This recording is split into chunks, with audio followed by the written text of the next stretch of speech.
शुक्लांबरधरं विष्णुं शशिवर्णं चतुर्भुजं प्रसन्नवदनं ध्यायेत् सर्वविघ्नोपशान्तये। गुरुर्ब्रह्मा गुरुर्विष्णुं गुरुर्देवो महेश्वरः गुरुः साक्षात् परब्रह्म तस्मै श्रीगुरवे नमः। सरस्वती नमस्तुभ्यं वरदे कामरूपिणि विद्यारम्भं करिष्यामि सिद्धिर्भवतु मे सदा। पीताम्बरं करविराजितशङ्खचक्रकौमोदकी सरसिजं करुणासमुद्रं राधासहायमतिसुन्दरमन्दहासं वातालयेशमनिशं हृदि भावयामि। ॐ नमो भगवते वासुदेवाय। ॐ श्रीकृष्णाय परब्रह्मणे नमः। अध श्रीमन्नारायणीयं श्रीभगवन्महिमानुवर्णनम्। सान्द्रानन्दावबोधात्मकमनुपमितं कालदेशावधिभ्यां निर्मुक्तं नित्यमुक्तं निगमशतसहस्रेण निर्भास्यमानम् अस्पष्टं दृष्टमात्रे पुनरुरुपुरुषार्थात्मकं ब्रह्मतत्त्वं तत्तावद्भाति साक्षात् गुरुपवनपुरेऽहं तभाग्यं जनानाम्। एवं दुर्लभ्य वस्तुन्यपि सुलभतया हस्तलब्धे यदन्यत् तन्वा वाचा धिया वा भजति बत जनः क्षुद्रतैव स्फुटेयम्। एते तावद्वयन्तु स्थिरतरमनसा विश्वपीडापहत्यै निःशेषात्मानमेनं गुरुपवनपुराधीशमेवाश्रयामः। सत्तैयत्तत्परभ्यामपरिकलनतो निर्मलं तेन तावत् भूतैर्भूतेन्द्रियैस्तै वपुरिति बहुशः श्रूयते व्यासवाक्यम्। तत्स्वच्छत्वाद्यदच्चादितपरसुख चिद्गर्भनिर्भासमरूपम् तस्मिन् धन्या रमन्ते श्रुतिमतिमधुरे सुग्रहे विग्रहे ते। निष्कम्पे नित्यपूर्णे निरवधि परमानन्द पीयूषरूपे निर्लेनानेकमुक्तावळि सुभगतमे निर्मल ब्रह्म सिन्धौ कल्लोलोल्लासतुल्यं खलु विमलतरं सत्त्वमाहुस्तदात्मा कस्मो नो निष्कलस्त्वं सकल इति वचस्त्वत्कलासे स्वेव भूमन् निर्व्यापारोऽपि निष्कारण मज भजसे यत्क्रियामीक्षणाख्यां तेनैवोदेति लीना प्रकृतिरसति कल्पापि कल्पादिकाले तस्याः संशुद्धमंशं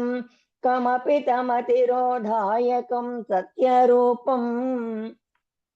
सत्वं धृत्वा ददासि स्वमहिमविभवाकुण्ठ वैकुण्ठरूपं तत्ते प्रत्यग्रधराधर ललितकलायवलीकेलिकारं लावण्यस्यैकसारं सुकृतिजनदृशां पूर्ण पुण्यावतारम् लक्ष्मी निःशङ्कलीलानिलयनममृतस्यन्द सन्दोहमन्तम् लक्ष्मी निःशङ्कलीलानिलयनममृतस्यन्द सन्दोहमन्तः सिञ्चित्सं चिन्तकानां वपुरनुकलये मारुतागारनाथ कष्टाते सृष्टिचेष्टा बहुतर भव खेदावह जीवभाजाम् इत्येवं पूर्वमालोचित मजितमया नैव मध्यापि जाने नोच्चैर्जीवा कथं वा मधुरतरमिदं त्वद्वपुश्चिद्र साद्रम् नेत्रैः श्रोत्रैश्च पीत्वा परमरससुधां बोधि पूरे रमेरन् नम्राणां सन्निधत्ते सततमपि पुरस्तैरनभ्यर्थितानप्यर्थान् कामानजस्रम् वितरति परमानन्दसान्द्राङ्गतिं च इत्थन्निःशेषलभ्यो निरवधिकफलपारिजातो हरे त्वं क्षुद्रन्तं शक्रवाटे द्रुममभिलषति व्यर्थमद्धिव्रजोऽयम् कारुण्यात् काम मन्यन् ददति खलु परे स्वात्मदस्त्वौ विशेषात् ऐश्वर्यादीशतेऽन्ये जगति परजने स्वात्मनोऽपीश्वरस्त्वम् त्वय्युच्छैरारमन्ति प्रतिपदमधुरे चेतनास्फीतभाग्याः त्वं चात्मा रामये वेत्युलगुणगणधारा सौरे नमस्ते ऐश्वर्यं शङ्करादीश्वर विनियमनं विश्वतेजोहराणां तेजःसंहारि वीर्यं विमलमपि यशो निःस्पृहैश्चोपगीतम् अङ्गासङ्गा सदा श्रीरखिलविदसि न क्वापि ते सङ्गवार्ता तद्वातागारवासिन् मुरहर भगवच्छब्द मुख्याश्रयोऽसि इति श्रीमन्नारायणीये श्रीभगवन्महिमानुवर्णनं नाम प्रथमं दशकं समाप्तम् नारायणाखिलगुरो भगवन्नमस्ते नारायणाखिलगुरो भगवन्नमस्ते अथ द्वितीयं दशकं भगवद्रूपवर्णनम् सूर्यस्पर्धिकिरीटमूर्ध्वतिलकप्रोद्भासि फालान्तरम् कारुण्याकुलनेत्रमाद्रहसितोल्लासं सुनासापुटम् गण्डोद्यन्मकराभकुण्डलयुगं कण्ठोज्ज्वलत्कौस्तुभम् त्वद्रूपौ वनमाल्यहारपटलत् श्रीवत्सदीप्रं भजे केयूराङ्गदकङ्कणोत्तममहारत्नाङ्गुलीयाङ्कित श्रीमद्बाहुचतुष्कसङ्गतगदा शङ्खारि पङ्खेरुहाम् काञ्चित् काञ्चन काञ्चिलाञ्छितसलसत्पीताम्बरालम्बिनीम् आलम्बे विमलाम्बुजद्युतिपदां मूर्तिं तवार्तिच्छिदम् यत्रैलोक्यमहीयसोऽपि महितं सम्मोहनं मोहनात् कान्तं कान्तिनिधानतोऽपि मधुरं माधुर्यधुर्यादपि सौन्दर्योत्तरतोऽपि सुन्दरतरं त्वद्रूपमाश्चर्यतोऽप्याश्चर्यं भुवनेन कस्य कुतुकम् पुष्णाति विष्णो विभो तत्तादृक्मधुरात्मकं तव वपुः सम्प्राप्य सम्पन्मयी सा देवी परमोत्सुका चिरतरं नास्ते स्वभक्तेष्यपि तेनास्याबत कष्टमच्युत विभो त्वद्रूपमानोज्ञकप्रेमस्थैर्यमयाद चापलबलात् चापल्यवातोदभूत् लक्ष्मीस्तावकरामणीयकृतैवेयं परेष्य स्थिरेत्यस्मिन्नन्यदपि प्रमाणमधुना वक्ष्यामि लक्ष्मीपते एतद्ध्यानगुणानुकीर्तनरसासक्ता हि भक्ता जनाः ते शेष वसति स्थिरैव दयितप्रस्तावदत्तादरा एवं भूतमनोज्ञता न वसुधा निष्यन्दसन्दोहनम् त्वद्रूपं परचिद्रसायनमयं चेतो हरं शृण्वताम् सद्य प्रेरयते मतिं मदयते रोमाञ्च यत्यङ्गकं व्यासिञ्चत्यपि शीतबाष्पविसरैरानन्दमोक्षोद्भवैः एवं भूततया हि भक्त्यभिहितो योगः स योगद्वयात् कर्मज्ञानमयोद्भृशोत्तमतरो योगीश्वरैर्गीयते सौन्दर्यैकरसात्मके त्वयि खलु प्रेम प्रकाशात्मिक भक्तिर्निःश्रममेव विश्वपुरुषैर्लभ्य रमावल्लभ निष्कामन्नियतः स्वधर्मचरणं यत्कर्म योगाभिधम् तद्दूरेत्यफलै यदोपनिषदज्ञानोपलभ्यं पुनः तत्त्वव्यक्ततया सुदुर्गमतरं चित्तस्य तस्माद्विभो त्वत्प्रेमात्मकभक्तिरेव सततं स्वाधीयसी श्रेयसी अत्यायासकराणि कर्मपटलान्याचर्य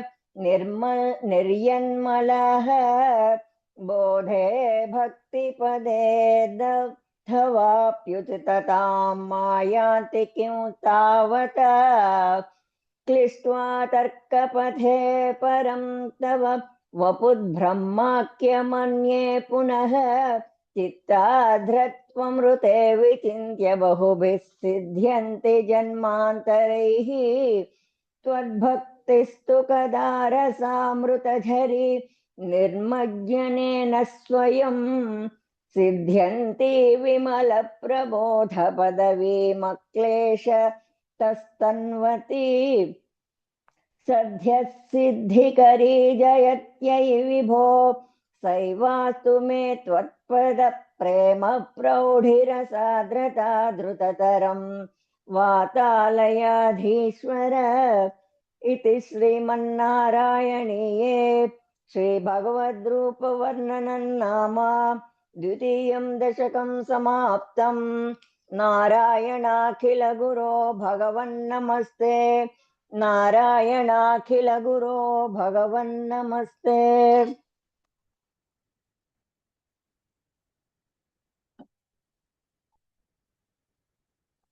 अथ तृतीयं दशकं भक्तस्वरूपवर्णनं भक्तिप्रार्थना च पठन्तो नामानि प्रमदभरसिन्धौ निपतितः स्मरन्तो रूपन्ते वरद कथयन्तो गुणकथाः चरन्तो ये भक्तास्त्वयि खलु रमन्ते परममून् अहं धन्यान् मन्ये समधिगत सर्वाभिलषितान् गदं क्लिष्टं कष्टं तव चरणसेवारसभरे व्यनाशक्तं चित्तं भवति बत विष्णो कुरु दयाम् भवत्पादाम्भोजस्मरणरसिको नाम निवहान् अहङ्गायन् गायं कुहचन विवत्स्यामि विजने कृपाते जाता चेत्किमिव न हि लभ्यं तनुभृताम् मदीयक्लेशौघप्रशमनदशानामपि न के लोकेऽस्मिन्ननिशमयि शोकाभिरहिताः भवद्भक्ता मुक्ता सुखगति मसक्ता विदधते मुनिप्रौढारूढा जगति खलु गूढात्मगतयः भवत्पादाम्भोज स्मरणविरुजो नारदमुखाः चरन्ति शस्वैरं सदद परिनिद्भात परिचित् सदानन्दाद्वैत प्रसर प्रसर परिमग्नाः किमपरम्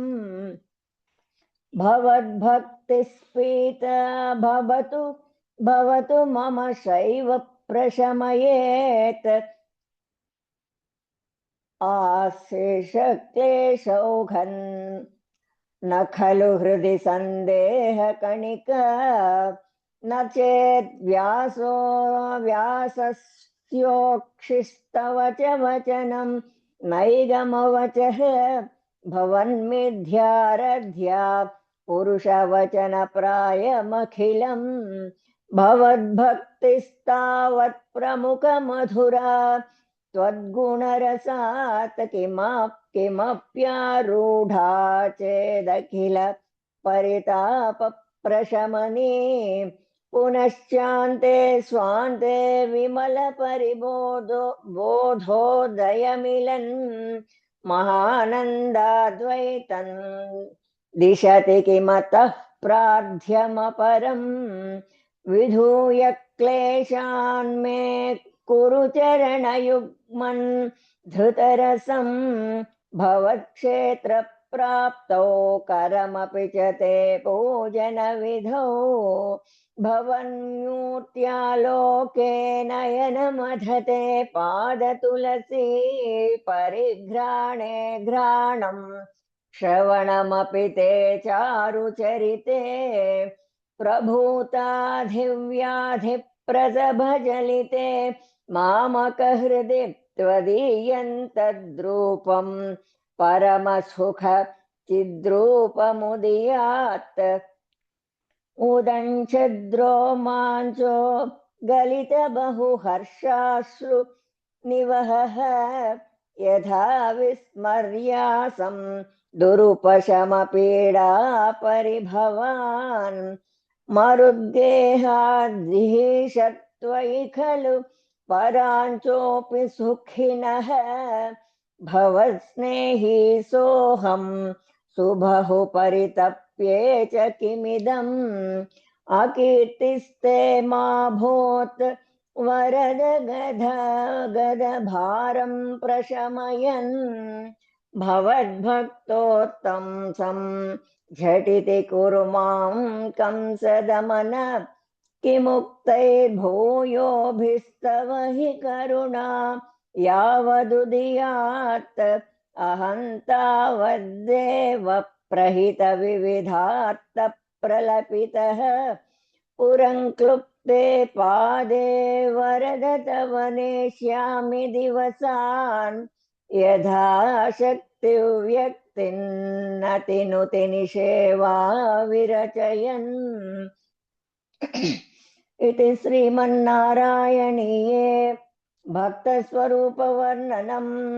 भक्तिप्रार्थना चेति तृतीयं दशकं समाप्तं नारायणाखिल गुरो भगवन्नमस्ते नारायणाखिल गुरो भगवन्नमस्ते अथ चतुर्थं दशकम् अष्टाङ्गयोगवर्णनं योगसिद्धिवर्णनं च कल्यतां मम कुरुष्व तावतीं कल्यते भवदुपासनय्यया स्पष्टमष्टविधयोगचर्यया पुष्टयासु तव तुष्टिमाप्नुयाम् ब्रह्मचर्य दृढतादिभिर्यमैराप्लवादि नियमैश्च पाविताः कुर्महे दृढममे सुखासनं पङ्कजाद्यमपि वा भवत्पराः तारमन्तरनुचिन्त्य सन्ततं प्राणवायुमभियम्य निर्मलाः इन्द्रियाणि विषयादधा प्रहृत्यास्महे भवदुपासनोन्मुखाः अस्फुटेव पुषिते प्रयत्नतः धारयेमधिषणां मुहुर्मुहुः तेन भक्तिरसमन्तराधृताम् उद्वहेम भवदङ्घ्रिचिन्तकाः विस्फुटावयवभेदसुन्दरं त्वद्वपुस्सिचिरशीलनावशात् अश्रमं मनसि चिन्तयामहे ध्यानयोगनिरतास्त्वदाश्रयाः ध्यायतां सकलमूर्तिमीदृशीम् उन्मिषन्मधुरता हृदात्मनां सान्द्रमोदरसरूपमान्तरं ब्रह्मरूपमयितेव भासते तत्समास्वदनरूपिणीं स्थितिं त्वत्स्वमाधिमयि विश्वनायक अश्रिताः पुनरतः परिच्युता वारभेमहि च धारणाधिकम् इत्थमभ्यसन निर्भलोल्लसत् त्वत्परात्मसुखकल्पितोत्सवाः मुक्तभक्तकुलमौलिताङ्गतः सञ्चरेम शुकनारदादिवत् त्वत्समाधिविजयेतु यः पुनर्मङ्क्षुमोक्षरसिकक्रमेण वा योगवश्यमनिलं षडाश्रयैरुन्नयत्य जसुषुम्नया शनैः लिङ्गदेहमपि सन्त्यजन्नतः लीयते त्वयि परे निराग्रहः ऊर्ध्वलोककुतुकीतुमूढतः सार्धमेव करणैर्निरीयते अग्निवासरवलर्क्षपक्षगैरुत्तरायण जुषा च दैवतैः प्रापितो रविपदं भवत्परः मोदवान् ध्रुवपदान्तमीयते आस्थितोऽधमहरालये यदा शेषवक्त्रदहनोष्मणार्ध्यते ईयते भवदुपाश्रयस्तदा वेधसः पदमतः पुरैव वा तत्र वा तव पदेऽथवा वसन् प्राकृतप्रलययेति मुक्तकां स्वेच्छया खलु पुरा विमुच्यते सौविभित्य जगदण्डमोदसा तस्य च क्षितिपयो महो निलद्यो महत्प्रकृति सप्तकावृतिः तत्तदात्मकतया विशन् सुखी याति ते पदमनावृतौ विभो अर्चिरादिगतिमीदृशी व्रजन् विच्युतिं न भजते जगत्प्रते सच्चिदात्मक भवद्गुणोदयान् उच्चरन्तमनिलेश पाहि माम् इति श्रीमन्नारायणीये अष्टाङ्गयोगवर्णनं योगसिद्धिवर्णनं चेति चतुर्दशकं समाप्तं नारायणाखिलगुरो भगवन्नमस्ते नारायणाखिलगुरो भगवन्नमस्ते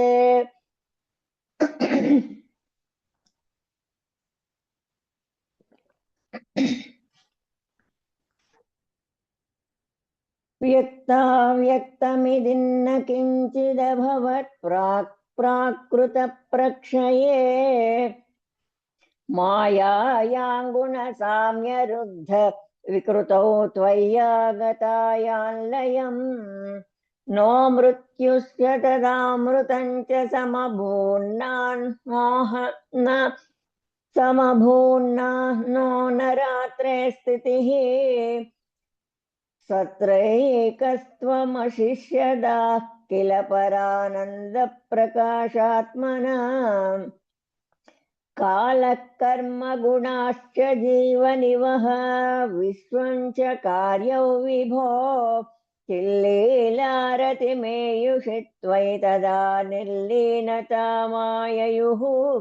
तेषान्नैव वदन्त्यसत्त्वमयि भो शक्त्यात्मना तिष्ठताम् नो चेत् किं गगनप्रसूनसदृशाम् भूयो भवेत् सम्भवः एवं च द्विपरार्धकालविगत वीक्षांसि सृक्षात्मिकाम् बिभ्राणे त्वयि चुक्षुभे त्रिभुवनी भावाय माया स्वयं मायातः खलु कालशक्तिरखिला दृष्टं स्वभावोऽपि च प्रादुर्भूय गुणान् विकास्य विदधुस्तस्य सहा विदधुस्तस्याः सहायक्रियाम् माया सन्निहितो प्रविष्ट वपुषा साक्षीति गीतो भवान् भेदैस्तां प्रतिबिम्बतो विविशिवान् जीवोऽपि नैवापरः कालादिप्रतिबोधिताथ भवता संचोदिता च स्वयं माया सा खलु बुद्धितत्त्वमसृजद्योऽसौ महानुच्यते तत्रासौ त्रिगुणात्मकोऽपि च महान् सत्त्वप्रधानस्वयं जीवेऽस्मिन् खलु निर्विकल्पं महमित्युद्बोधनिष्पादकः चक्रेऽस्मिन् सविकल्पबोधकमहं तत्त्वन्महान् खल्वसौ सम्पुष्टं त्रिगुणैस्तमोति बहुलौ विष्णो भवत्प्रेरणात् सोऽहं च त्रिगुणक्रमात् त्रिविधतामासाध्य वैकारिकः भूयस्तैजसतामसाविति भवन्नाद्येन सत्त्वात्मना देवानिन्द्रियमानिनो कृतदिशा वातार्क पाश्यस्विनः वह्नीन्द्राच्युतमित्रकान् विधुविधि श्रीरुद्रशारीरकान् भूमन्मानसबुद्ध्यहङ्कृतिमिलच्चित्ताख्य वृत्त्यन्वितम् तच्चान्तःकरणौ विभो तव बलात् सत्त्वांश एवासृजत् जातस्तैजसतो दशेन्द्रियगणः सत्तामशांशात् पुनः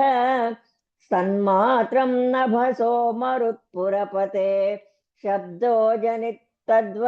तद्बलात् शब्दाद् व्योमस्ततः ससर्जित विभो स्पर्शं तप्तो मारुतं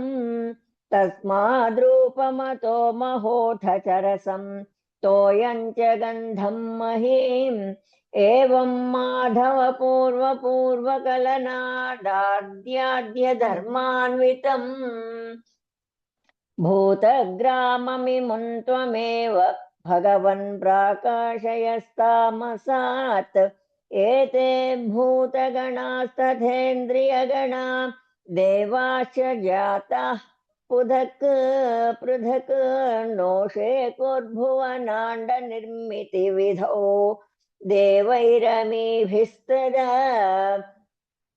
त्वं नानाविधसूक्तिभिर्नुतगुणः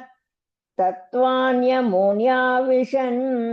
चेष्टाशक्तिमुदीर्यतानि घटयन् हैरण्यमुण्डौ व्यधः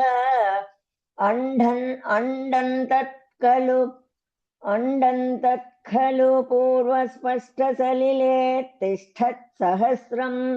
समाह निर्भिन्दन्न कृताश्चतुर्दश जगद्रूपं विराडाह्वयम् साहस्रैकरपादमूर्धनिवहैर्निःशेष जीवात्मकः निर्भातोऽसि मरुत्पुराधिप समां त्रायस्व सर्वामयात्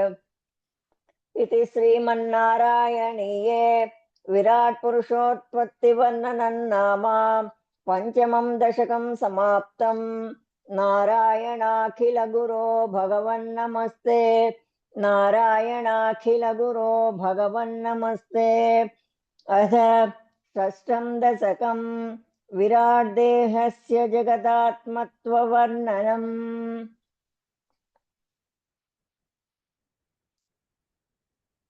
एवं चतुर्दश जगन्मयिताङ्गतस्य पाताళमीश तव पादतलौ वदन्ति पादोध्वदेशमपि देवरसातलन्ते गुल्फद्वयं खलु महातलमद्भुतात्मन् जङ्घे तलातलमठो सुतलं च जानु किञ्चोरुभागयुगलौ वितलातले द्वे क्षोणीतलं च घनमम्बरमङ्गनाभिः वक्षश्च चक्रनिलयस्तव चक्रपाणे ग्रीवामहास्तव मुखं च जनस्तपस्थु फालं शिरस्तव समस्तमयस्य सत्यम् एवं जगन्मयतनो जगदाश्रितैरप्यन्यैर्निबद्धवपुषे भगवन्नमस्ते त्वद्ब्रह्मरन्ध्रपदमीश्वर विश्वकन्द छन्दांसि केशव घनास्तव केशपाशाः उल्लासि चिल्लियुगलौ द्रुहिणस्य गेहम् वक्ष्माणि रात्रिदिवसौ सविता च नेत्रे निःशेष विश्वरचना च कटाक्षमोक्षः कर्णौ दिशोऽस्वियुगलं तव नासिके द्वे लोभत्रपे च भगवन्नधरोत्तरोष्टौ तारागणाश्च दशनाश्च मनश्च दंश्च मायाविलासहसितं श्वसितं समीरः जिह्वाजलौ वचनमीश शकुन्तपङ्क्तिः सिद्धादयस्वरगणा मुखरन्ध्रमग्निः देवाभुजास्तनयुगन्तव धर्मदेवः पृष्टन्त्वधर्म इह देह मनःसुधांशुः अव्यक्तमेव हृदयाम्बुजमम्बुजाक्षः कुक्षिः समुद्रनिवहावसनन्तु सन्ध्ये सेफः प्रजापतिरसौ वृषणौ च मित्रः श्रोणीस्थलं मृगगणाः पदयोर्नखास्ते हस्त्युष्ट्रसैन्धवमुखागमनन्तु कालः विप्रादिवर्णभुवनौ वदनाब्जबाहो चारूरुयुग्मचरणं करुणाम्बुधेते संसारचक्रमयि चक्रधरक्रियास्ते वीर्यं महासुरगणोऽस्ति खुलानि शैलाः नाड्यः सरित्समुदयस्तरवश्चरो मजीयादिदौ वपुरनिर्वचनीयमीश ईदृज्जगन्मय वपुस्तव कर्मभाजां कर्मावसानसमये स्मरणीयमाहुः तस्यान्तरात्मवपुषे विमलात्मने ते वातालयाधिपनमोऽस्तु निरुन्धिरोगान् इति श्रीमन्नारायणीये विराट्देहस्य जगदात्मत्ववर्णनं नाम षष्ठं दशकं समाप्तम्। नारायणाखिल गुरो भगवन्नमस्ते। नारायणाखिल गुरो भगवन्नमस्ते।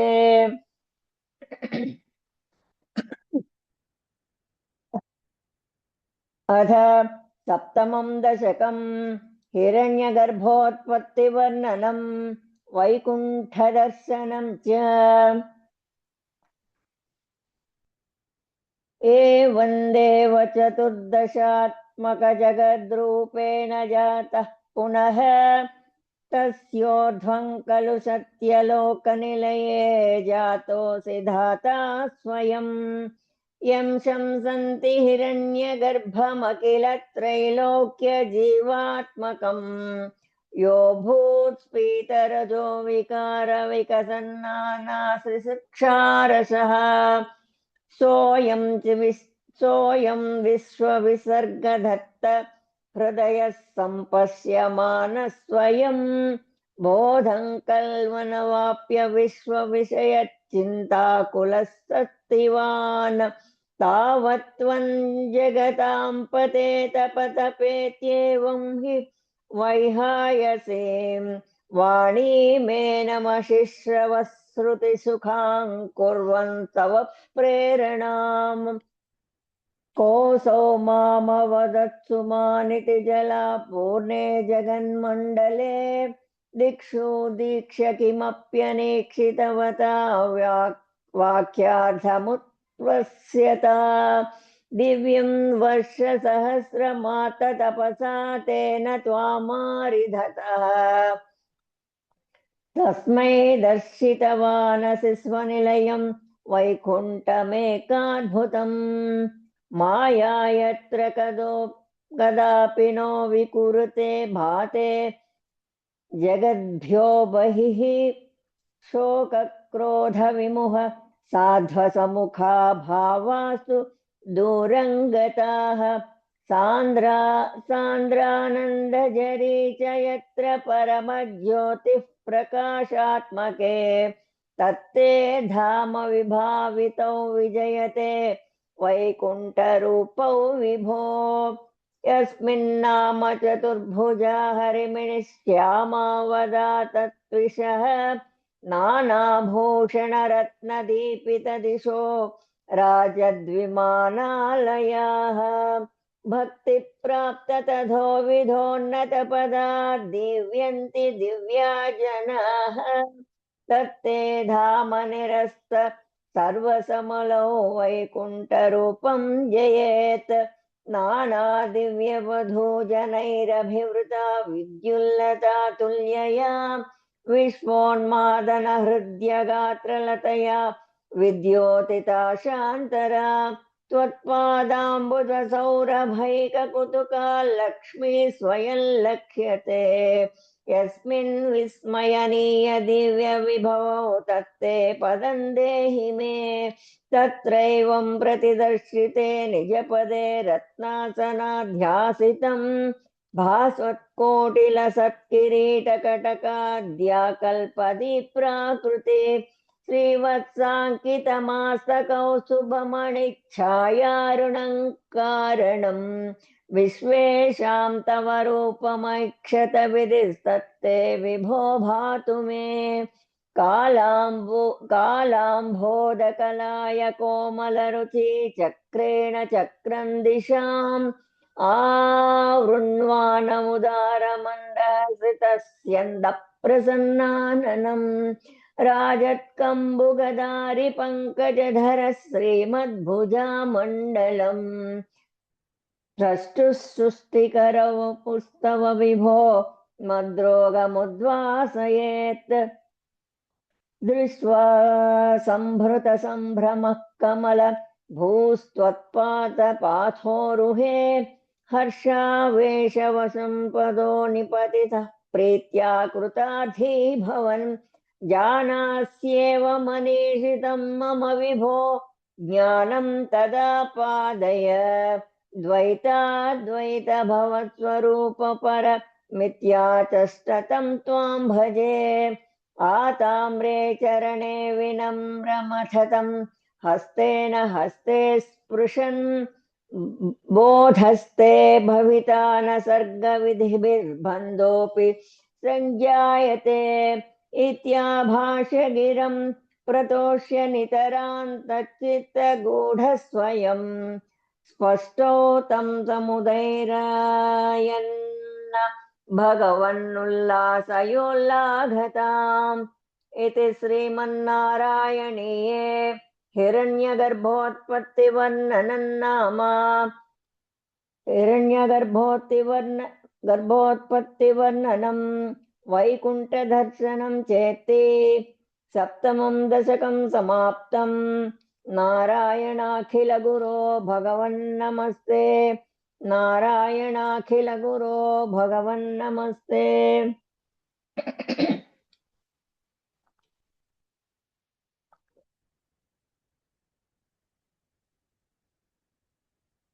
अथ अष्टमं दशकं प्रलयवर्णनं प्रलयानन्तरजगत्सृष्टिप्रकारवर्णनं च। एवं तावत् प्राकृतप्रक्षयान्ते ब्रह्मे कल्पे हयादिमे लब्धजन्म ब्रह्मा भूयस्तत्त्व एवाप्यवेदान् सृष्टिं चक्रे पूर्वकल्पोपमानाम् सोऽयं चतुर्युगसहस्रमितान्यहानि तावन्मिताश्चरजनेर्बहुशो निनाय निद्रात्यसौ त्वयि निलीय समं प्रसृष्टैः नैमित्तिकप्रलयमाहुरतोऽस्य रात्रिम् अस्मादृशां पुनरहर्मुख कृत्य तुल्याम् सृष्टिं करोत्यनुदिनं स भवत्प्रसादात् प्राग्ब्राह्मिकल्पजनुषां च परायुषान्तो सुप्तप्रबोधनसमास्ति तदास्ति सृष्टिः पञ्चाशदब्दमधुना स्ववयोर्धरूपम् एकं पराधिमतिवृत्य हि वर्ततेऽसौ तत्रान्त्यरात्रिजनितान् कथयामि भूमन् पश्चादिनावतरणे च भवद्विलासान् दिनावसानेऽथ सरोजयोनिः सुषुप्तिकामस्त्वयि सन्निलीये जगन्ति च जठरं समीयुः तदेदमेकार्णवमास विश्वम् तवैव वेशे फणिराजिशेषे जलैकशेषे भुवने स्मशेषे आनन्दसान्द्रानुभवस्वरूपः स्वयोगनिद्रा परिमुद्रितात्मा कालाख्यशक्तिं प्रलयावसाने प्रबोधयेत्यादिशताखिलादौ त्वया प्रसुप्तं परिसुप्तशक्तिव्रजेन तत्राखिलजीवदाम्नां चतुर्युगाणां च सहस्रमेवं त्वयि प्रसुप्ते पुनरद्वितीये कालाख्यशक्तिप्रथमप्रबुद्धा प्राबोधयित्वां किल विश्वनाथ विबुध्य च त्वं जलगर्भसायिन् विलोक्य लोकानखिलान् प्रलीनान् तेष्वेव सूक्ष्मात्मतया निजान्तस्थितेषु विश्वेषु ददाथ दृष्टिम् ततस्त्वदीयादयिनाभिरन्ध्रात् उदञ्चितं किञ्चन दिव्यपद्मम् निलीननिःशेषपदार्थमाला सङ्क्षेपरूपं मुकुलायमानम् तदेतदम्बोर्ह्वकुड्मलन्ते कलेबरातोयपथेत् प्ररूढम् बहिर्निरीतं परितस्फुरब्धिभिः स्वधामभिध्यान्तमलन्यकृन्तत् सम्पुल्लपत्रे नितरा विचित्रे तस्मिन् भवदीर्यधृते सरोजे सपद्मजन्मा विधिराविरासेत् स्वयं प्रबुद्धा किल वेदराशिः अस्मिन् परात्मन्ननुपाद्मकल्पे त्वमित्थमुद्धापितपद्मयोनिः अनन्तभूमाममरोगराशिं निरुन्धिवातालयवास विष्णो इति श्रीमन्नारायणीये प्रलयवर्णनं जगत्सृष्टिप्रकारवर्णनं चेत्ते अष्टमं दशकं समाप्तं। नारायणाखिलगुरो भगवन्नमस्ते। नारायणाखिलगुरो भगवन्नमस्ते। अथ नवमं दशकं जगत्सृष्टिवर्णनम्। स्थितः स कमलोद्भवस्तव हि नाभिपङ्केरुहे कुतस्त्विदिदमम्बुधा उदितमित्यनालोकयन् तदीक्षणकुतूहलात् प्रतिदिशो विवृताननः चतुर्वदनतामगाद्विकसदष्टदृष्ट्यम्बुजाम् महार्णवविघूर्णितं कमलमेव तत्केवलं विलोक्य तदुपाश्रयन् तव तनुं तु नालोकयन् क एष कमलोदरे महति निस्सहायो ह्यहम् कुतस्त्विदिदमम्बुजं समजनीति चिन्तामगात् अमुष्य हि सरोरिह किमपि कारणं सम्भवेत् इति स्मृतकृतनिश्चयः स खलु नालरन्ध्राध्वना स्वयोगबलविद्यया समवरूढवान् प्रौढधीः स्वदीयमतिमोहनं तु कलेबरं दृष्टवान्। ततः सकलनालिका विवर मार्गगो मार्गयन् प्रयस्य शतवत्सरं किमपि नैव सन्दृष्टवान् निवृत्य कमलोदरे शुकनिषण्ण एकाग्रधीः समाधिबलमादधे भवदनुग्रहैकाग्रहीः शतेन परिवत्सरै दृढसमाधिबन्धोल्लसत्प्रबोधविशदीकृतः स खलु पद्मिनी सम्भवः अदृष्टचरमद्भुतं तव हि रूपमन्तर्दृशा व्यचष्टपरितुष्टधीर्भुजगभोगभागाश्रयम् किरीटमकुटोल्लसत्कटकहार केयूरयुङ्मणिस्फुरितमेखलम् सुपरिवीतपीताम्बरम् कलाय कुसुमप्रभङ्गलतलोल्लसत्कौस्तुभम्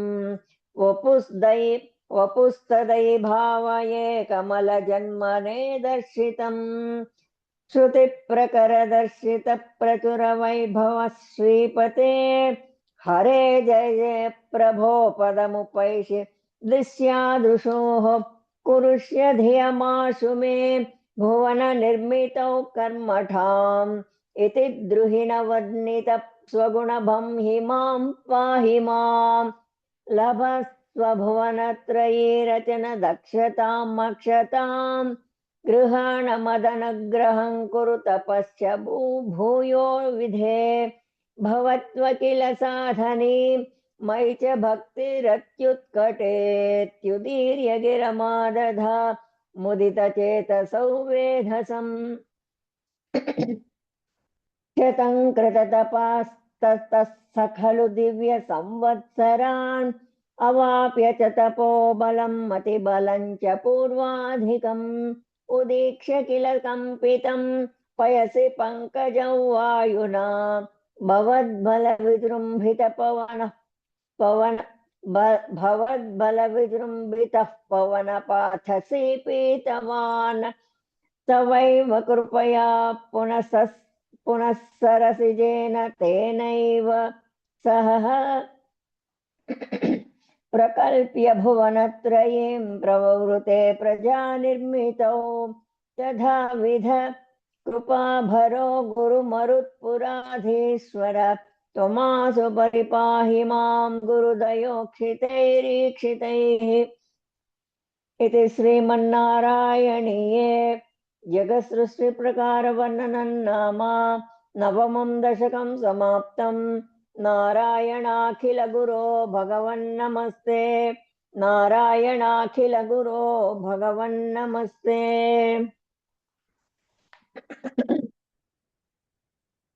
अथ दशमं दशकं सृष्टिवैविध्यवर्णनम्। वैकुण्ठवर्धितबलोध भवत्प्रसादात् अम्भोजयो निरसृजत् किल जीवदेहान् सात्नूनि भूरुहमयानि तथा तिरश्चां जातिं मनुष्यनिवहानपि देवभेदान् मिथ्याग्रहस्मि मतिरागविकोपभीतिः अज्ञानवृत्तिमिति पञ्चविधां ससृष्ट्या सुस्वा उद्धामतामसपदार्थविधानधूनः तेने त्वदीयचरणं स्मरणो विशुद्ध्यैः तावत् ससर्ज मनसा सनकं तनन्दं भूयः सनातनमुनिं च सनत्कुमारं ते सृष्टिकर्मणि तु तेन नियुज्यमानाः त्वत्पादभक्तिरसिका जगृहुर्नवाणिं तावत् प्रकोपमुदितं प्रतिरुन्धतोऽस्य भ्रूमध्यतो जनिमृडो भवदेकदेशः नामानि मे कुरु पदानि च हाविरिञ्चे त्यादौ नामानि मे कुरु पदानि च हाविरिञ्चे त्यादौ रुरोद किल तेन स रुद्रनामा एकादशाह्वयतया च विभिन्नरूपं रुद्रो विधाय दयिता वनिताश्च दत्त्वा तावस्त्वदत्त च पदानि भवत्प्रणुन्नः प्राह प्रजाविरचनाय च सादरन्तं रुद्राभिः सृष्टभयदाकृति रुद्रसङ्घसम्पूर्यमाण भुवनत्रयभीतचेताः मामा प्रजासृजतपश्चर मङ्गलायेत्याचष्टतं कमल भूर्भवदीरितात्मा तस्याथ सर्गरसिकस्य मरीचिरत्रिः सत्राङ्गिराः क्रतुमुनिः पुलस्त्यः अङ्गादजायत भृगुश्च वसिष्ठदक्षो श्रीनारदस्य भगवन् भवदङ्घ्रिदासः धर्मादिकानभिसृजन्नथ कर्धमञ्च वाणिं विधाय विधिरङ्गजसङ्कुलोऽभूत्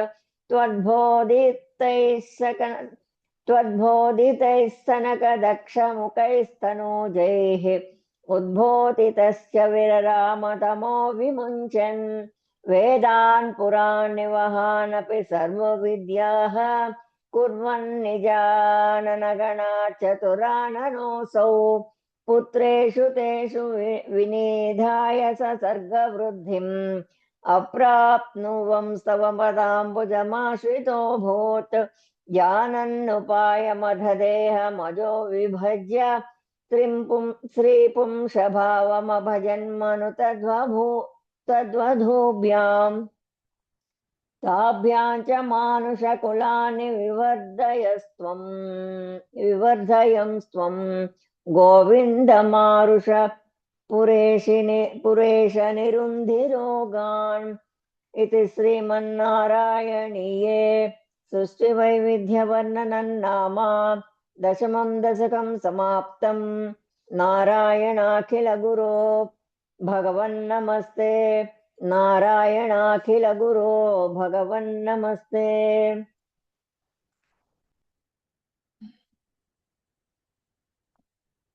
अथ एकादशं दशकं हिरण्याक्ष सनकादीनां वैकुण्ठप्रवेशवर्णनं जय विजयशापवर्णनं हिरण्याक्षोत्पत्तिवर्णनं च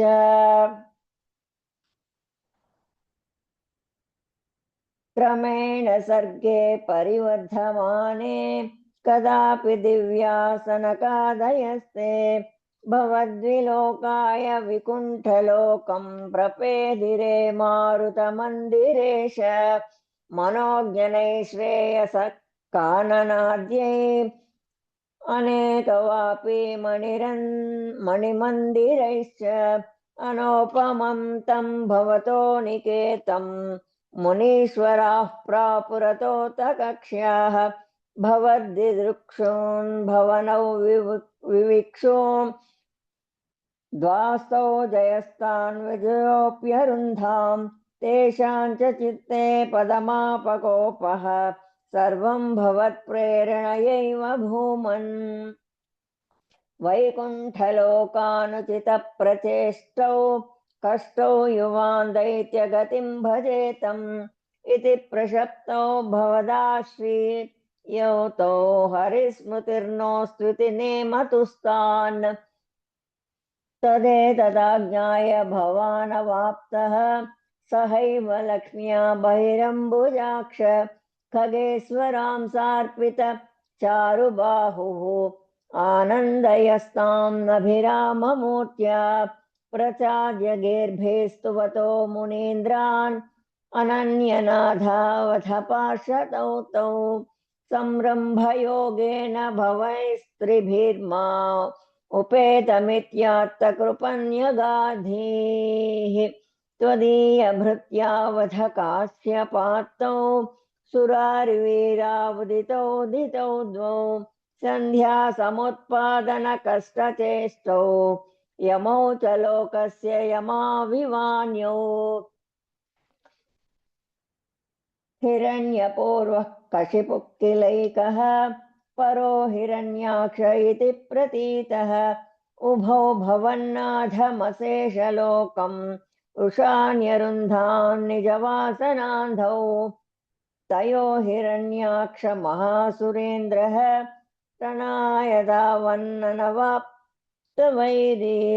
भवत्प्रियाङ्क्ष्मा सलिले निमज्य चचार गर्वाद्विनदद्गदावान् ततो जलेशात् सदृशं भवन्तं निशाम्य बभ्रामगवेशयं स्वां भक्तैकदृश्यः सकृपानिधे त्वं निरुन्धिरोगान् मरुदालयेश इति श्रीमन्नारायणीये सनकादीनां वैकुण्ठप्रवेशवर्णनं जय विजयशापवर्णनं हिरण्यकशिपु हिरण्याक्षोत्पत्तिवर्णनं चेति एकादशं दशकं समाप्तं नारायणाखिलगुरो भगवन्नमस्ते नारायणाखिलगुरो भगवन्नमस्ते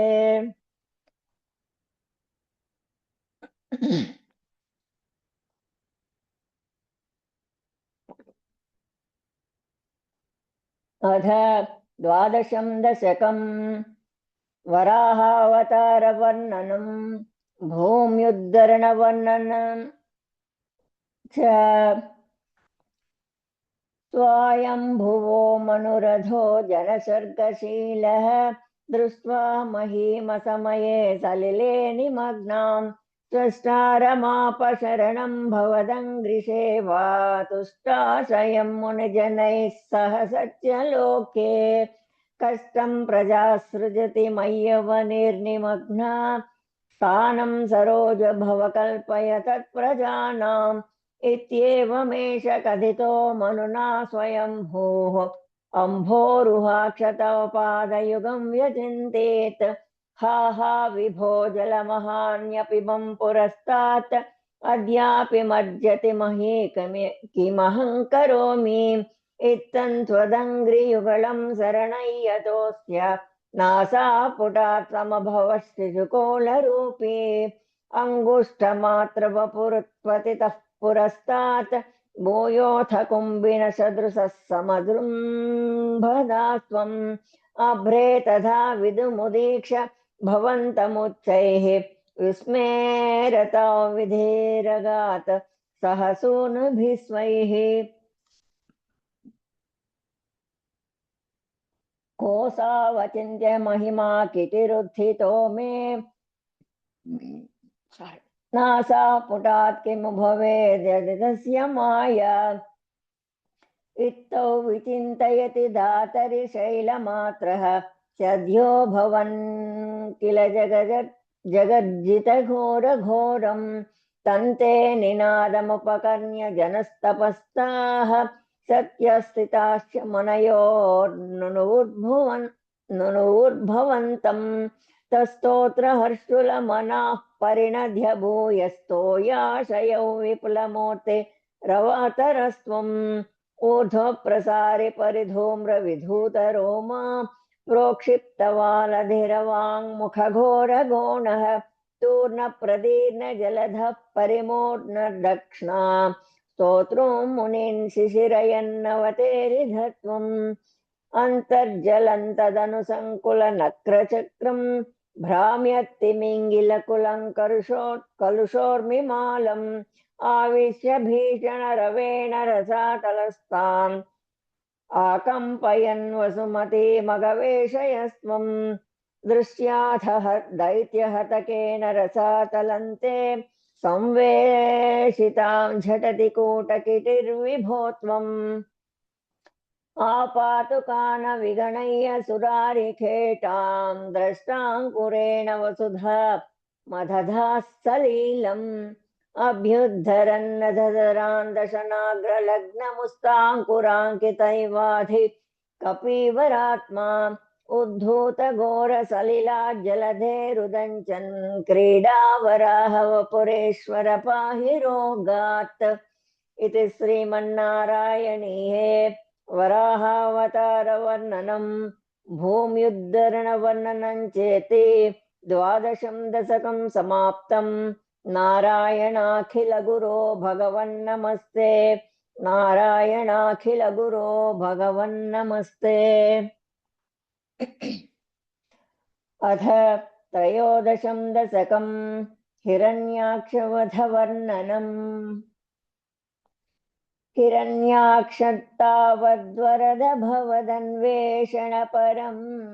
चरन्तं संवर्ते पयसि निजजङ्घा परिमिते भवद्भक्तो गत्वा कपटपटुधीर्नारदमुनिः शनैरोचे नन्दन् धनुजमपि निन्दन् तव बलम् स्वमायावी विष्णुर्हरति भवदीया वसुमतीं प्रभो कष्टं कष्टं किमिदमिति तेनाभिगदितः नदन् क्वासो क्वासाविति स मुनिना दर्शितपथः भवन्तं सम्प्रापद्धरणिधरमुद्यन्त मुदकात् अहो आरण्योऽयं मृग इति हसन्तं बहुतरैः दुरुक्तैर्विद्यन्तं दितिसुतमवज्ञाय भगवन् महेन्द्रुस्वा दंष्ट्रासि शिरसि चकितां स्वेन महसा पयोधावाधाय प्रसभ मुदयुक्ता मृदविधौ गदापाणौ दैत्ये त्वमपि हि गृहीतोन्नतगदः नियुद्धेन क्रीडन् घटघट रवोद्घुष्टविहत रणालोकौत्सुक्यान्मिलति सुरसङ्घे धृतममुं निरुन्धा सन्ध्यातः प्रथममिति धात्रा जगदिशे गदोन्मध्ये तस्मिन् स्तव खलु गदायान्दिति भुवो गदाघाताद्भूमौ झटिति पतितायामहः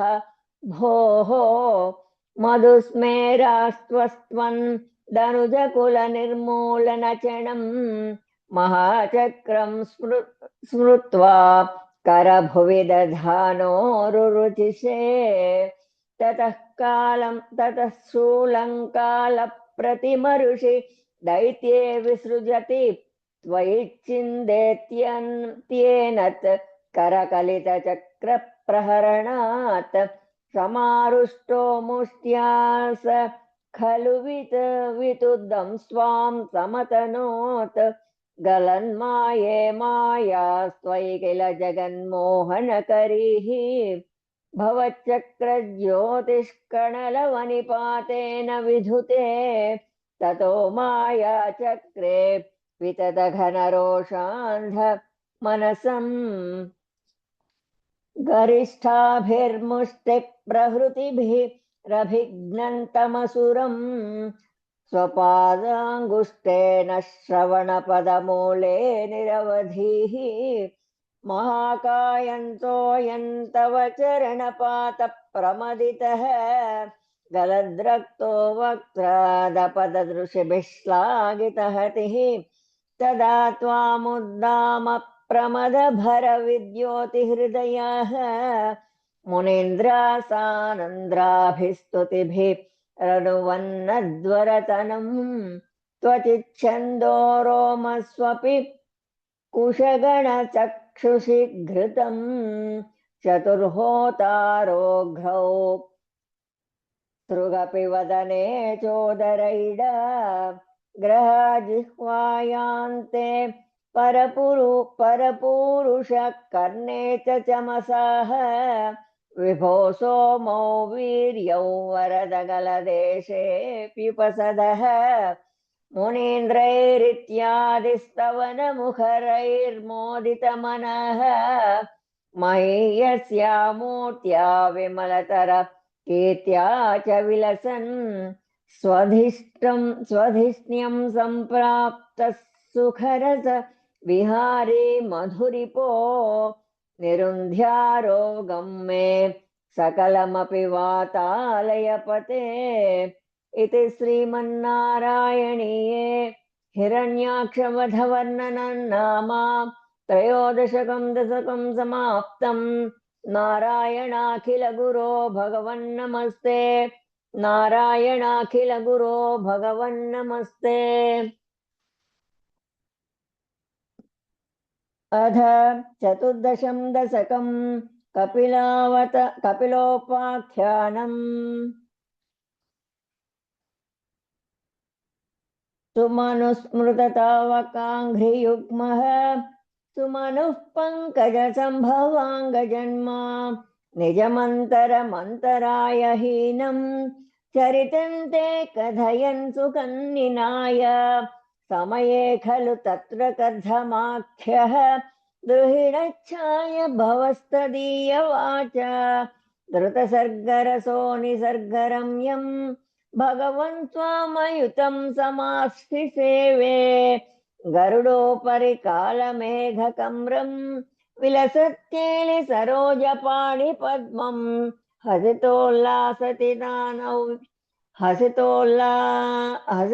हसितोल्लसिताननौ विभो त्वं वपुराविष्कुरुषे स्म कर्धमाय स्तुवते पुलकावृताय तस्मै मनुपुत्रीं दयितान्न वापि पुत्रीः कपिलं च सुतं स्वमेव पश्चात् स्वगतिं चाप्यनुगृह्य निर्गतो भूः समनुष्यतरूपया महिष्या गुणवत्या सुतया च देवहूत्या भवदीरित नारदोपदिष्टः समगात् कर्दममागति प्रतीक्षम् मनुनोपहृतां च देवहूतिं तरुणीरत्नमवाप्य कर्धमोऽसौ भवदर्चन निर्वृतोऽपि सस्यां दृढशुश्रूणया दधौ प्रसादम् स पुनस्त्वदुपासनप्रभावात् दयिता कामकृते कृते विमाने वनिताकुलसङ्कुलो नवात्मा व्यहरद्देव पथेषु देवहूत्या शतवर्षमधव्यतीतसोऽयं नवकन्या समवाप्य धन्यरूपा वनयानसमुद्यतोऽपि कान्ताहितकृत्युज्जन नोत्सुकोऽन्यवाप्सीत् निजभर्तृगिरा भवन्निषेवा निरतायामथ देवहूत्याम् कपिलस्त्वमजा यथा जनानां प्रथयिष्यन् परमात्मतत्त्वविद्याम् वनमेयुषि कर्धमे प्रसन्ने मत सर्वस्वमुपादिशन् जनन्यै कपिलात्मकवायुमन्दिरेश त्वरितं त्वं परिपाहि मां गदौघात् इति श्रीमन्नारायणीये कपिलोपाख्यानं नाम चतुर्दशं दशकं समाप्तम्। नारायणाखिलगुरो भगवन्नमस्ते। नारायणाखिलगुरो भगवन्नमस्ते। अथ पंचदशं दशकं कपिलोपदेशम्।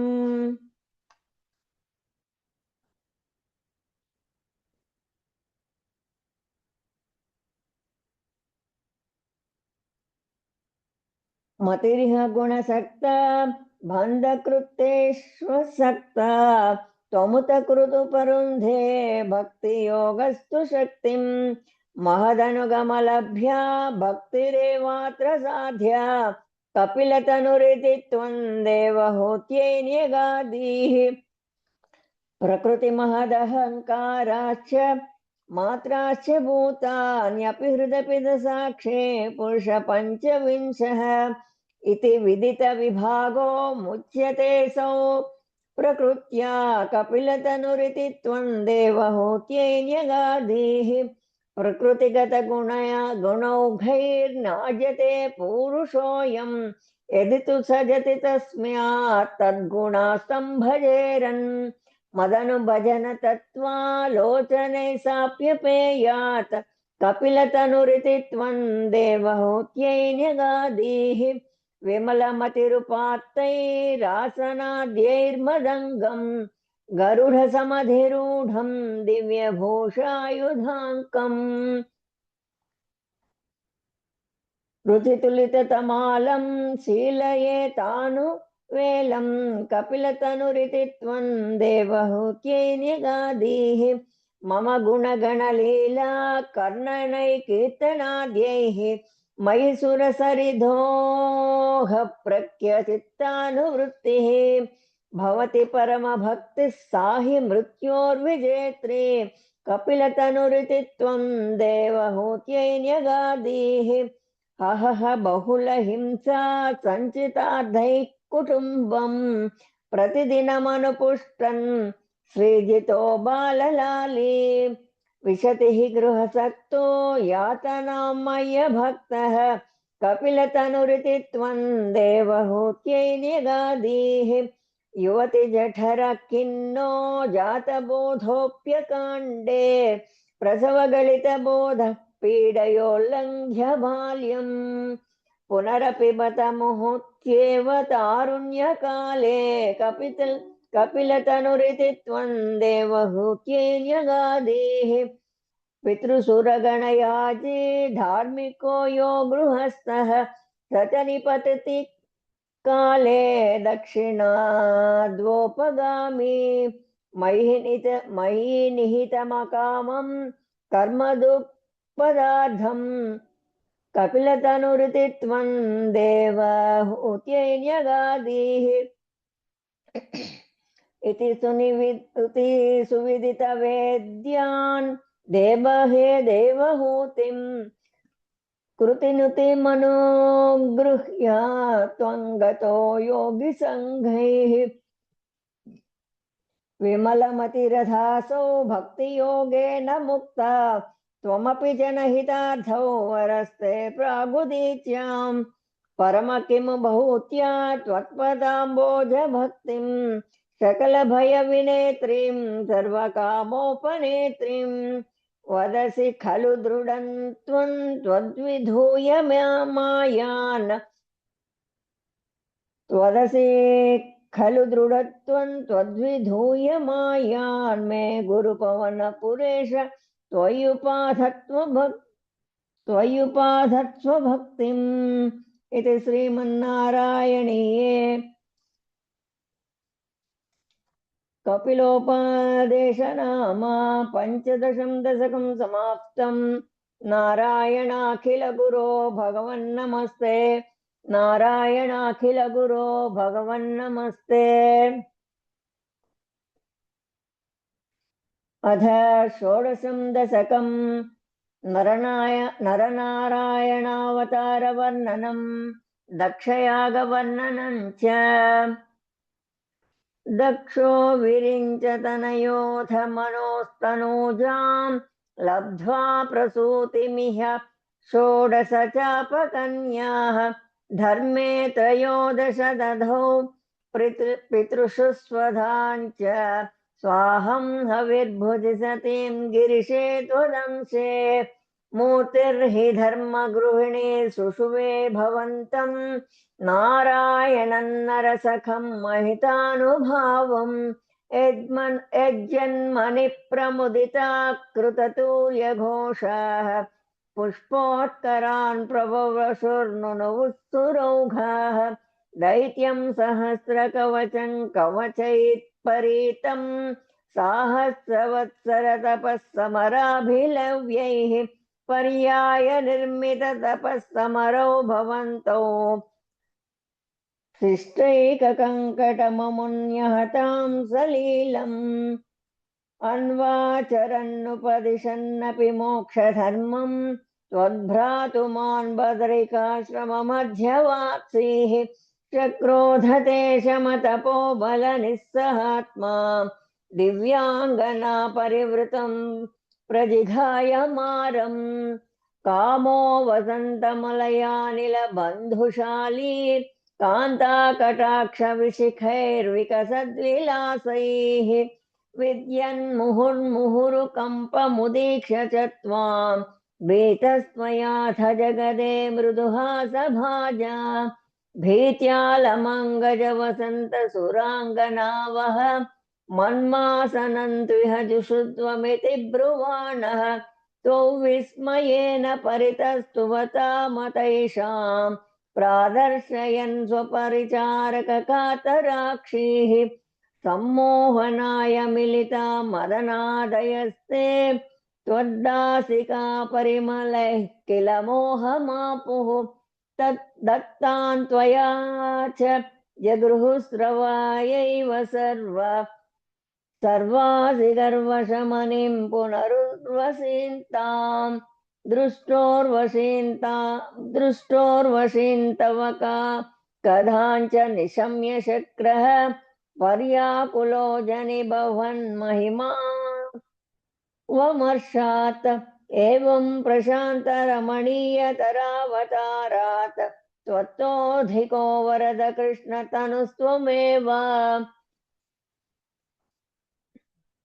दक्षस्तु धातुरतिलालनया रजोऽन्धः नात्यादृतस्त्वयि च कृष्णमशान्तिरासेत् येनन् व्यरुन्ध स भवत्तनुमेव शर्वं यज्ञे च वैरपिशुने स्वसुताव्यमानेत् क्रुद्धेशमर्धितमकः स तु कृत्तशीर्षः देवप्रसादितहराधध लब्धजीवः त्वत्पूरितक्रतुवरः पुनरापशान्तिम् सत्वं प्रशान्तिकर पाहि मरुत्पुरेश इति श्रीमन्नारायणीये नरनारायणावतारवर्णनं दक्षयागवर्णनं चेति षोडशं दशकं समाप्तं नारायणाखिलगुरो भगवन्नमस्ते नारायणाखिलगुरो भगवन्नमस्ते अथ सप्तदशं दशकं ध्रुवचरितवर्णनम् उत्तानपादनृपतेर्मनुनन्दनस्य जाया बभूव सुरुचिर्नितरामभीष्टा अन्या सुनीतिरिति भर्तुरनादृता सा त्वामेव नित्यमगतिः शरणं गताभूत् अङ्के पितुः सुरुचिपुत्रकमुत्तमन्तं दृष्ट्वा ध्रुव किल सुनीति सुतोधिरोक्ष्यन् आशिक्षिते किल शिशुसुतरां सुरुच्या दुःसन्त्यजा खलु भवद्विमुखैरसूया त्वन्मोहिते पितरि पश्यति दारवस्ये दूरं दुरुक्तिनिहितः सगतो निजाम्बां सापि स्वकर्मगति सन्तरणाय पुंसां त्वत्पादमेव शरणं शिशुवे शशंस आकन्यसोऽपि भवदर्चन निश्चितात्मा माने निरेत्य नगरात् किल पञ्चवर्षः चन्दश्च नारद निवेदित मन्त्रमार्गः त्वामारराध तपसा मधुकाननान्ते ताते विषण्ण हृदयेन नगरीं गतेन श्रीनारदेन परिसान्वितचित्तवृत्तौ बालस्त्वदर्पितमनः क्रमवर्धितेन निन्ये कठोरतपसा किल पञ्चमासान् तावत्तपोबलनिरुच्छ्वसिते दिगन्ते देवाधितस्वमुदयत्करुणाध्रजेताः त्वद्रूपचिद्रस निलीनमतेः पुरस्तात् आविर्बभूविध विभो गरुडाधिरूढः त्वद्दर्शनप्रमदभारततरङ्गितन्तम् दृग्भ्यां निमग्नमिव रूपरसायनेते तूष्णूषमाणमवगम्य कपोलदेशे संसृष्टवानसिधरेण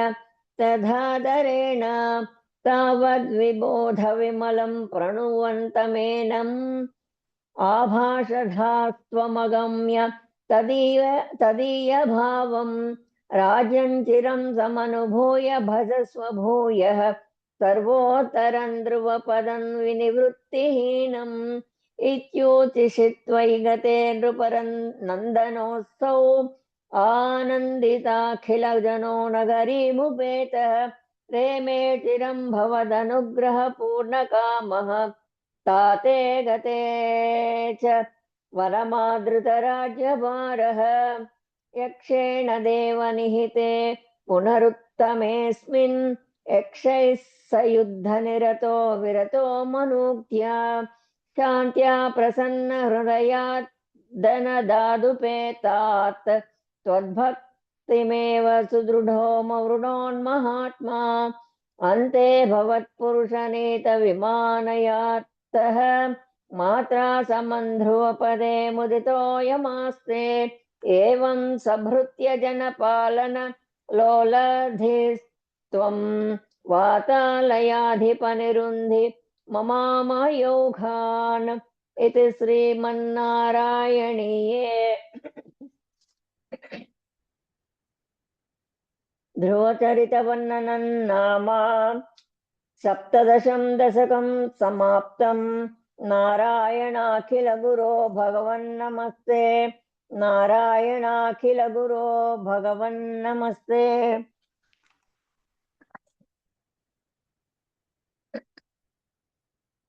अथ अष्टदशं दशकं पृथुश्चरितवर्णनम्। जातस्य ध्रुवकुल एव तुङ्गकीर्तेः अङ्गस्य व्यजनसुतस्तवेन नाम तद्धोषौ व्यदितमतिः स राज्यवर्यः त्वत्पादे निहितमनावनङ्गतोऽभूत् पापोऽपि क्षितितलपालनाय वेनः पौराद्यैरुपनिहितः कठोरवीर्यः सर्वेभ्यो निजबलमेव सम्प्रशंसन् भूचक्रे तव जनान्ययन्यरौत्सीत् सम्प्राप्ते हितकथनाय तापसौघे मत्तोऽन्यो भुवनपतिर्न कश्चनेति त्वन्निन्दावचनपरो मुनीश्वरैस्तैः शापाग्नौशलभदशामनायिवेनः तन्नाशात्खल जनभीरुकैर्मुनीन्द्रैः तन्मात्राचिरपरिरक्षिते तदङ्गे त्यक्ताघे परिमथिता तथोरुदण्डात् दोर्दण्डे परिमथिते त्वमाविरासीः विख्यातः पृथुरिति तापसोपदिष्टैः सूताद्यैः परिणुत भावि भूरिवीर्यः वेनाट्या कपलितसम्पदन् धरित्रीम् अक्रान्तान् निजधनुषा समामकार्षीः भूयस्ता निजकुलमुख्यवत्सयुक्तैः देवाद्यै समुचितचारुभाजनेषु अन्नादीन्यभिलषितानि यानि तानि स्वच्छन्दं सुरभितनो मधुदुहस्त्वम् आत्मानय्यजति मखैस्त्वयि त्रिधामन् आरब्धे शततमवाजिमेधयागे त्वद्दालुश्रतमखयेत्यनीचवेषः हृत्वा श्वन्तवर्तनयात् पराजितो भूत् देवेन्द्रं मुहुरिति वाजिनं हरन्तम् वह्नोतं मुनिवरमण्डले जुहूषौ रुन्धाने कमलभवे क्रतो समाप्तौ साक्षात् त्वं मधुरिपुमैक्षथा स्वयं स्वं तद्दत्तौ वरमुपलभ्य भक्तिमेकाम् तद्दत्तौ वरमुपलभ्य भक्तिमेकां गङ्गान्ते विहितपदः कदापि देव तत्रस्तं मुनिनिवहं हितानि शंसन् ऐक्लिष्टास्तनकमुखान् मुनीन् पुरस्तात् विज्ञानं सनकमुखोदितं ददानः स्वात्मानं स्वयमुपगमो वनास्तसेवी तत्तादृक्पृथुवपुरीश सत्वरं मे रोगौघं प्रशमय वातगेहवासीन् इति श्रीमन्नारायणीये पृथुचरितवर्णनं नाम अष्टादशं दशकं समाप्तम् नारायणाखिलगुरो भगवन्नमस्ते नारायणाखिलगुरो भगवन्नमस्ते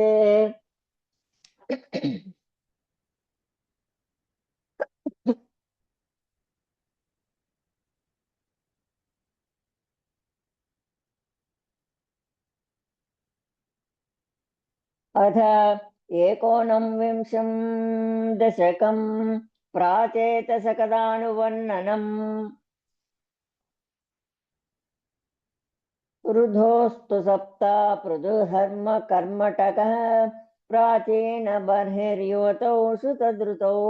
प्राचेतसो नाम सुचेतसस्तुतान् अजीजनत्वत्करुणाङ्कुरानिव पितुसृक्षा निरतस्य शासनात् भवत्तपस्याभिरता दशापिते पयोनिधिं पश्चिममेत्य तत्तटे सरोवरं सन्ददृशुर्मनोहरं तदा भवत्तीर्थमिदं समागतः भवो भवत्सेवकदर्शनादृतः प्रकाशमासाद्य पुरः प्रचेतसाम् उपादिशद्भक्त तमस्तवस्तवम् तपञ्जपन्तममी जलान्तरे भवन्तमास्ये विशतायुतं समाः भवत्सुखास्वादरसादमीश्रियान् बभूव कालो ध्रुववन्नः शीघ्रता तपोभिरेषा मतिमात्रवर्धिभिः स यज्ञहिंसां निरतोऽपि पावितः पितापि तेषां गृहयातनारदप्रदर्शितात्मा भवदात्मा ताय्ययौ कृपाबलेनैव पुरप्रचेतसां प्रकाशमागात् पतगेन्द्रवाहनः विराजचक्रादिवरायुधान् शुभिः भुजाभिरष्टाभिरुदञ्चितद्युतिः प्राचेतसान्तावदयाचतामपि त्वमेव कारुण्यभराद्वरानदाः भवद्विचिन्तापि शिवाय देहिनां भवत्वसौ रुद्रनुतिश्च कामदा अवाप्य कान्तान् तनयां महीरुहां तया रमध्वन्दशलत्सवत्सरीं सुतोऽस्तु दक्षो ननु तत्क्षणाक्षमाम् प्रयास्यदेतेऽन्यगदो मुदैवतान् ततश्च ते भूतलरोदिनस्तरून् कृधा दहन्तो द्रुहिणेन वारिताः द्रुमैश्च दत्तान्तनयामवाप्यताम् त्वदुक्तकालं सुखिनोभिरेमिरे अवाप्य दक्षं सुतं कृतध्वराः अवाप्य दक्षं च सुतं कृताध्वराः प्राचेतसो नारदलब्धया धिया अवापुरानन्दपदं तथा विदः त्वामी सवातालयनाथ पाहि माम् इति श्रीमन्नारायणीये प्राचेतसकदानुवर्णनं नाम एकोनविंशं दशकं समाप्तम् नारायणाखिलगुरो भगवन्नमस्ते नारायणाखिलगुरो भगवन्नमस्ते।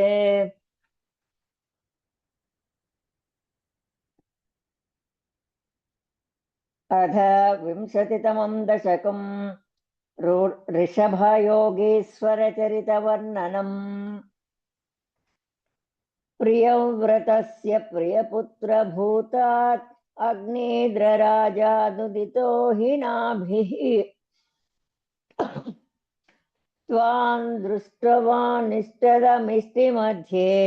तवैव तुष्टे कृतयज्ञकर्मा अभिष्टुतस्तत्र मुनीश्वरैस्त्वं राज्ञस्वतुल्यं सुतमध्यमानः स्वयं जनिष्येऽहमिति ब्रुवाणः स्थिरो दधा बर्हिषि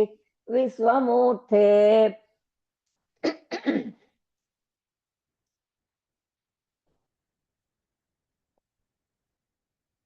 नाभिप्रियायामध मेरुदेव्यां त्वमंशतो भूदृषभाभिधानः अलोक्य सामान्यगुणप्रभावः प्रभाविता शेषजनप्रमोदः त्वयि त्रिलोकी भृतिराज्यभारं निधाय नाभिः सह मेरुदेव्या तपोवनं प्राप्य भवन्निषेवे गतः किलानन्दपदं पदन्ते इन्द्रस्वदुत्कर्षकृतादमर्षाद् ववर्षनास्मिन्न जनाभवर्षे यदा तदा त्वन्निजयोगशक्त्या स्ववर्षमेनद्व्यदधातु वर्षम् जितेन्द्रदत्तान् कमनीं जयन्तीम् अदोद्वहन्नात्म रताशयोऽपि अजीजनस्तत्र शतन्तनूजान् येषां क्षितेशो भरताग्रजन्मा नवा भवन् योगिवरा नवान्ये त्वपालयन् भारतवर्षखण्डान् सैकात्वशीतिस्तव शेषपुत्राः तपोबलात् भूसुर भूयमीयुः उक्त्वा सुतेभ्योऽथ मुनीन्द्रमध्ये विरक्तिभक्तन्वितमुक्तिमार्गं स्वयं गतः हंस्यवृत्तिम् अधा जडोन्मत्तपिशाचर्यां परात्मभूतोऽपि परोपदेशं कुर्वन् भवान् सर्वनिरस्यमानः विकारहीनो विचचार कृत्स्नां महीनात्मरसाभिलीनः क्षयोव्रतङ्गो मृगगाकचर्यां चिरञ्चरन्नाप्यपरं स्वरूपं दवाहृताङ्गकुटकाचले त्वं तपान्ममापाकुरु वातनाद इति श्रीमन्नारायणीये ऋषभयोगीश्वरचरितवर्णनं नाम विंशतितमं दशकं समाप्तम् नारायणाखिलगुरो भगवन्नमस्ते नारायणाखिलगुरो भगवन्नमस्ते।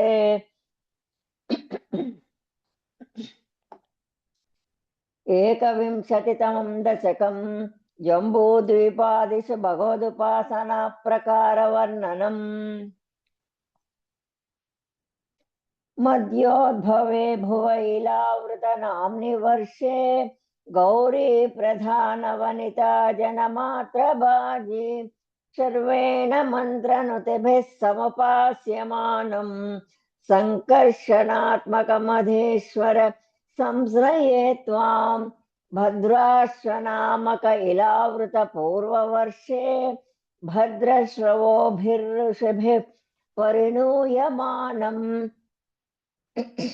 कल्पान्तगूढनिगमोद्धरणप्रवीणम् ध्यायामि देवहयशेष तनुं भवन्तम् ध्यायामि दक्षिणगते हरिवर्षवर्षे प्रह्लादमुख्यपुरुषे परिसेव्यमानम् उत्तुङ्गशान्तधवलाकृतिमेकशुद्धम् ज्ञानप्रदम् नरहरिम् भगवन्तम् वर्षे प्रतीचिललितात्मनि केतुमाले लीलाविशेषललितस्मितशोभनाङ्गम् लक्ष्म्या प्रजापतिसुतैश्च निसेव्यमानम् तस्याः प्रियाय धृतकामतनुं भजे त्वाम् रम्ये ह्युदीचि खलु रम्यकनाम्नि वर्षे त्वद्वर्षनाथमुनिवर्य सपर्यमाणम् भक्तैकवत्सलममत्सुरहुत्सुभान्तम् मत्स्याकृतिम् भुवननाथ भजे भवन्तम् वर्षे हिरण्मयसमाह्वयत् मौतराहम् आसीनमध्रिधृतिकर्मठकामटाङ्गम् संसेवते पितृगणः प्रवरोर्यमायम् तन्त्वाम् भजामि भगवन् परिचिन्मयात्मन् किञ्चोत्तरेषु कुरुष प्रियया धरण्या संसेवितो महितमन्त्रनुतिप्रभेदै दश्राङ्ग्रघृष्टघनपृष्ठगरिष्ठवर्ष्मा त्वं पाहि विज्जनुतयज्ञवराहमूर्ते यां यां दिशन् भजति किं पुरुषाख्यवर्षे संसेवितो हनुमता दृढभक्तिभाजा सीताभिराम परमाद्भुतरूपशाली रामात्मकः परिलसन् परिपाहि विष्णो श्रीनारदेन सह भारत खण्डमुख्यैः त्वं साख्ययोगनुतभिः समुपास्यमानः आकल्पकालमिह साधु जनाभिरक्षी नारायणो नरसखः परिपाहि भूमन् प्लाक्षेर्करूपमयि साल्मल इन्दुरूपम् द्वीपे भजन्ति कुशनामनि वह्निरूपम् क्रौञ्चेऽम्बुरूपमथ वायुमयम् च शाके त्वाम् ब्रह्मरूपमपि पुष्कर नाम्नि लोकाः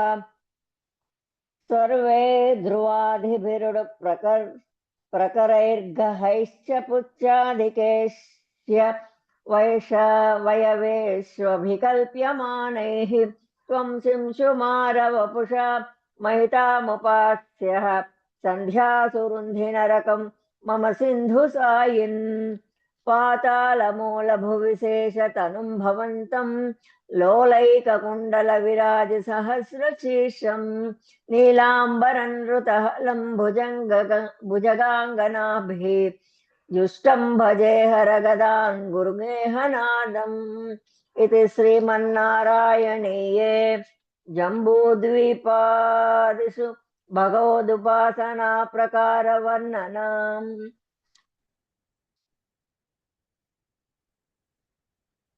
एकविंशतितमं दशकं समाप्तम्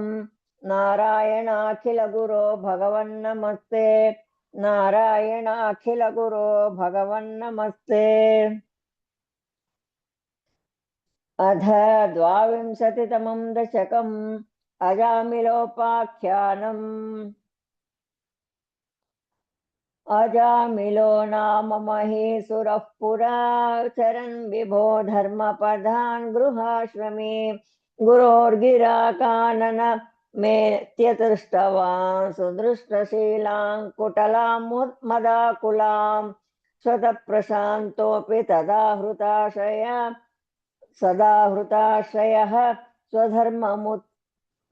स्वधर्ममुत्सृज्य तया समारमन् अधर्मकारी दशमी भवन् पुनः दधौ भवन्नामयुते सुते रतिम् समृत्युकाले यमराज किङ्करान् भयङ्कराश्रीनभिलक्ष्यन्भिया पुरा स्मृतिवासना बलात् जुहावनारायणनामकं सुतं दुराशयस्यापि तद्वा त्वनिर्गतत्वदीयनामाक्षरमात्रवैभवात् पुरोभिपेतुर्भवदीयपार्षदाः चतुर्भुजाः पीतपटा मनोरमाः अमुञ्च सम्पास्य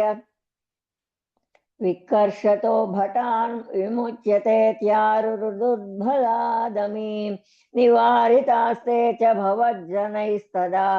तदीयपापान्निखिलान्यवेदयन् भवन्तु पापानि कदन्तु निष्कृते कृतेऽपि बोधण्डनमस्ति पण्डिताः न निष्कृतिं किंविदित भवादृशाम् इति प्रभो त्वत्पुरुषा भवाशिरे श्रुतिस्मृतिभ्यो विहिता व्रतादयः पुनन्ति पापन्न लुनन्ति वासनाम् आनन्तसेवातो निकृतन्ति द्वयीम् इति प्रभो त्वत्पुरुषा भवाशिरे अनेन भोजन्म सहस्रकोटिभिः कृतेषु पापेष्वपि निष्कृतिकृताः यदग्रहीन्नाम भयाकुलो हरे इति प्रभो त्वत्पुरुषा भवाशिरे नृणाम बुद्ध्यापि मुकुन्द कीर्तनं दहत्यघौघान् महिमास्य तादृशः यथाग्निरेदांसि यथौषधं गदा इति प्रभो त्वत्पुरुषा भवाशिरे इतिरितिरेर्याम भटैरपाश्रुते भवद्भटानां च गणे तिरोहिते भवत्स्मृतिं कञ्चन कालमाचरन् भवत्पदं प्रापि भवद्भटैरसौ स्वकिङ्करावेदन संकितो यमः त्वदङ्घ्रिभक्तेषु न गम्यतामिति स्वकीयभृत्या नसि शिक्षदुच्चकैः सदैव वातालय नाथ पाहि माम् इति श्रीमन्नारायणीये अजामिलोपाख्यानं नाम 22तमं दशकं समाप्तम् नारायणाखिलगुरो भगवन्नमस्ते नारायणाखिलगुरो भगवन्नमस्ते अध 23तमं दशकं दक्षचरितं चित्रकेतोपाख्यानं च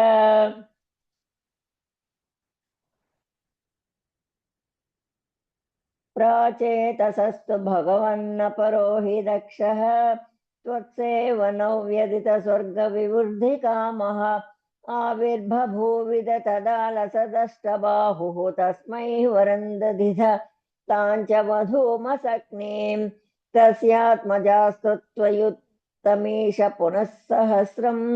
श्रीनारदस्य वचसा तव मार्गमापुः नैकत्र वासं ऋषये मुमोच शापम् भक्तो त्वमस्पृशिरनुग्रहमेव मेने शस्या ततो दुहितृभिः सृजतः कुलौघां दौहित्रसूनुरधतस्य स विश्वरूपः त्वत्स्तोत्रवर्मितमजापयतीन्द्रमाजो देवत्वदीयमहिमा खलु सर्वजैत्रः प्राक्सूरसेन विषये किल चित्रकेतुः पुत्राग्रही नृपतिरङ्गिरसः प्रभावात् लब्ध्वैकपुत्रमथ तत्र हते सपत्नीं सङ्घैरमुह्य दवशस्तव माययासौ तं नारदस्तु सममङ्गिरसा दयालुः सम्प्राप्य तावदुपदर्श्य सुतस्य जीवं कस्यास्मि पुत्र इति तस्य गिरा विमोहं त्यक्त्वा तदर्चनविधौ नृपतिन्ययुङ्क्त स्तोत्रं च मन्त्रमपि नारदोऽथ लब्ध्वा तोषाय शेषवपुषो ननुते तपस्यन् विद्याधराधिपतितां सहि सप्तरात्रे लब्ध्वाप्यकुण्ठ मतेरन्वभजद्भवन्तम् तस्मै मृणालधवलेन सहस्रशीर्ष्णा रूपेण बद्धनुतिसिद्ध गणावृतेन प्रादुर्भवन्न चिरतो नुतिभिः प्रसन्ना दत्त्वात्मतत्त्वमनुगृह्य तिरोददाथ त्वद्भक्तमौलिरधस्थोऽपि च लक्षलक्षम् वर्षाणि हर्षुलमना भुवनेषु कामम् सङ्गापयन् गुणगणन् तव सुन्दरीभिः सङ्गातिरेकरहितो ललितं चचार अत्यन्तसङ्गविलयाय भवत्पृणुन्नः नूनन् नूनन् सरूप्य गिरिमाप्य महत्समाजे निःशङ्कमङ्ककृतवल्लभमङ्गजारिं तं शङ्करं परिहसन्न मयाभिषेपे निःसम्भ्रमस्त्वयमयाचितशापमोक्षः वृत्रासु रत्वमुपगम्य सुरेन्द्रयोधी भक्त्यात्मतत्त्वकथनैः समरे विचित्रम् शत्रोरपि भ्रममुपास्य गतः पदन्ते त्वत्सेवनेन दितिरिन्द्रवधोद्यतापि तान् प्रत्युतेन्द्र सुहृदो मरुतोऽभिलेभे दुष्टाशयेऽपि सुभदैव भवन्निषेवा तत्तादृशस्त्वमवमां पवनालयेश इति श्रीमन्नारायणीये दक्षचरितं चित्रकेतोपाख्यानञ्चेति त्रयोविंशतितमं दशकं समाप्तम् नारायणाखिलगुरो भगवन्नमस्ते नारायणाखिलगुरो भगवन्नमस्ते।